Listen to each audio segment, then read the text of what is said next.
কোথায় যাওয়ার উদ্দেশ্যে রেল স্টেশনে এসেছিল? হ্যাঁ, আমরা গতকালকে আমরা আগরতলা রেল স্টেশন থেকে 11 জন বাংলাদেশি নাগরিককে আমরা গ্রেপ্তার করেছি। এর মধ্যে একজন মাইনরও আছেন।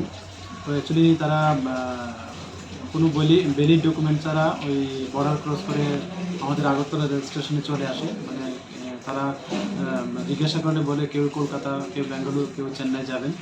তো এই জন্য আমরা গতকালকে আমাদের আগরতলা জিআরপি থানাতে তাদের বিরুদ্ধে একটা মামলা নিয়েছি। আমাদের যে 1 জুলাই থেকে বিএনএস দ্বারা চালু হচ্ছে ওই সব কিছু নিয়ে। তো কালকে ওদের সঙ্গে প্রিলিমিনারি জিজ্ঞাসা করে আমরা দুজন ইন্ডিয়ান টাউটকেও অ্যারেস্ট করেছি কোয়েডাবা থেকে, মধুপুর থানার আন্ডারে সিপাহীজলা ডিস্ট্রিক্ট মধুপুর থানার সাহায্য নিয়ে। তো আজকে আমরা তাদের মহামান্য আদালতে প্রেরণ করছি উইথ পুলিশ রিমান্ড চেয়েছি। এখন দেখা যাক আরও কি বেরিয়ে আসে তাদের কাছ থেকে কী পাওয়া গিয়েছে?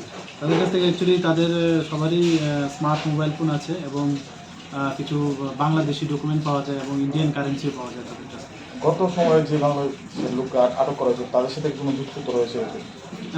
তারা তো এখনো বলছে না, তবে আমাদের আমরা এই বিষয়টাও দেখছি, যার জন্য আমরা পুলিশ রিমান্ডও চেয়েছি মহামান্য আদালতের কাছে। দেখি আমরা নিশ্চয়ই কিছু না কিছু বেরিয়ে আসবে আশা করছি। এই সপ্তাহে মোট কতজনকে আটক করা হয়েছে?